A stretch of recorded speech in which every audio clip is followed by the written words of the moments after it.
Olá a todos, bem-vindos ao artigo recomendado do mês da Revista Portuguesa de Cardiologia, agora da edição de abril. No artigo recomendado deste mês vamos discutir, eu diria, um dos temas mais desafiantes atualmente da cardiologia, que é a temática da terapêutica antitrombótica tripla, ou seja, aquilo que será a terapêutica ideal no doente que, tendo indicação para hipocoagulação, tem que colocar, por exemplo, um stent e que tem indicação, em teoria, para fazer também a antiagregação dupla.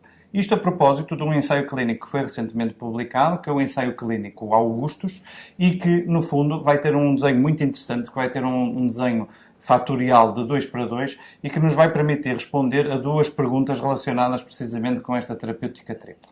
Para isso, nada melhor do que ter connosco um convidado especial. Temos connosco hoje o professor João Moraes, que é presidente da Sociedade Portuguesa de Cardiologia e, para além disso, tem aqui o ponto acrescido de ser um membro do Steering Committee deste ensaio clínico e é sempre interessante ter aqui esta visão de dentro do próprio ensaio clínico para nos ajudar a interpretar como é que estes dados podem ser aplicados à prática clínica. Portanto, professor, obrigado por ter vindo, obrigado por estar aqui connosco. Muito obrigado.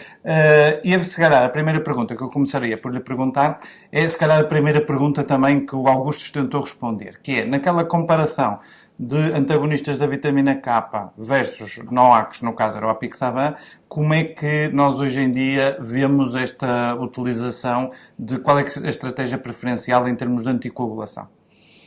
Muito obrigado pelo convite.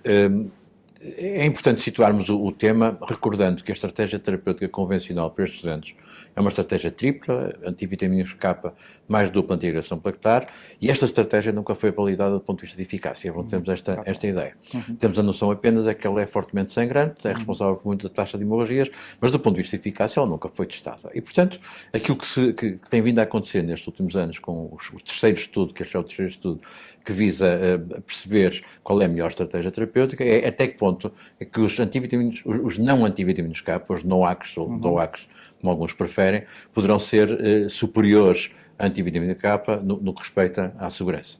Portanto, os estudos estão a ser desenhados, e o Augusto, inclusive, não são estudos de eficácia, e, portanto, a eficácia é sempre algo que surge como objetivo secundário nestes estudos, é a eficácia. E do ponto de vista da eficácia, do ponto de vista, do ponto de vista de segurança, é absolutamente claro que o Augusto, à semelhança dos dois estudos anteriores com NOACs, mostra que os NOACs são muito mais seguros do que os antivitaminos K nesta estratégia terapêutica. E como objetivo secundário que surge nestes estudos, aparentemente sem nenhuma perda de eficácia. Portanto, este é o aspecto, obviamente, importante. A primeira mensagem clínica objetiva é, juntando todos estes dados que têm vindo a surgir, quando temos que hipotetizar a coagulação, é a standard neste momento, parece ser os anticoagulantes diretos. Agora, a propósito disso, vamos também à segunda questão, que foi o segundo objetivo aqui do ensaio clínico do Augusto, que é a questão se nós podemos deixar de cair, digamos assim, em alguma fase, a terapêutica com a aspirina, ou seja, em vez de utilizar a terapêutica tripla, usar a terapêutica dupla. O que é que este ensaio nos traz? Estes três estudos de nova geração com NOACs visavam, de facto, duas coisas. Os NOACs em si, mas visavam também a possibilidade de utilizar uma estratégia antitrombótica libertando algo nos antiplaquetares. Obviamente, sempre achou que a aspirina poderia ser o bad guy, o mal da fita, na terapêutica antitrombótica, portanto, todos eles tentaram libertar-se da aspirina. Neste estudo, este teve a particularidade de, pela primeira vez, a aspirina foi aleatorizada. Portanto, este é o aspecto importante no Augusto, ao contrário dos anteriores, e aquilo que o Augusto mostra é que, de facto, esta diferença, esta comparação entre antivitaminas K versus varfarina, ou entre aspirina versus não aspirina, aquilo que mostra é que, obviamente, quando tiramos a aspirina, ganhamos imenso em termos de segurança, portanto, a taxa de hemorragia é muito mais baixa, e, uma vez mais, globalmente, não parece perder-se em termos de eficácia. Podemos discutir isto em mais detalhe, obviamente, mas, globalmente, quando se olha para o estudo no seu todo, não há perda de eficácia e não há nenhuma interação quando se liberta a aspirina desta estratégia terapêutica. E temos um grande ganho de segurança. Obviamente. Portanto, estes estudos, todos eles são concordantes nesta ideia, que os NOACs são seguramente mais seguros e que é possível, aparentemente, libertarmos da aspirina neste contexto terapêutico. Isso é que nos vem também uma questão interessante, não é? Que é, qual vai ser o timing em que nos podemos libertar da aspirina, não é? Porque o Augusto também tinha esta questão de, geralmente faziam uma semana e só depois da primeira semana de fazer a aspirina é que os doentes eram randomizados para a estratégia sem aspirina ou com aspirina ou sem aspirina. E depois também há quem diga que há ali um pequeno aumento do risco de, eventualmente, de alguns eventos trombóticos em alguns subgrupos de doentes. A minha questão é esta, que é, na sua prática clínica, agora tentando aplicar estes dados ao mundo real, digamos assim, como é que vamos, em que timings, em que doentes é que nós podemos estar seguros de deixar a aspirina, digamos? Para passar da terapêutica tripla para a dupla, digamos assim. Eu creio que estes 3 estudos que não há que são claros nesta ideia de que poderemos libertar a aspirina. Estou de acordo com o Ricardo que vale a pena discutir melhor quando libertar a aspirina.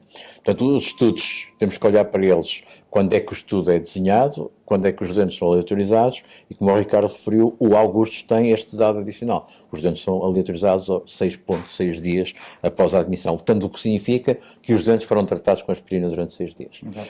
E, portanto, eu teria, à partida, algum receio em considerar genericamente e para todos os doentes que o doente, desde o princípio, não faz aspirina. Portanto, eu creio que é boa prática, apesar de tudo, mantermos estes doentes na estratégia terapêutica inicial com dupla antiagregação plaquetar, seja no contexto de doença coronária aguda, obviamente todos fazem dupla antiagregação plaquetar desde a entrada, seja mesmo no contexto de doença mais estável, admitindo que ao final de alguns dias possamos libertar a aspirina.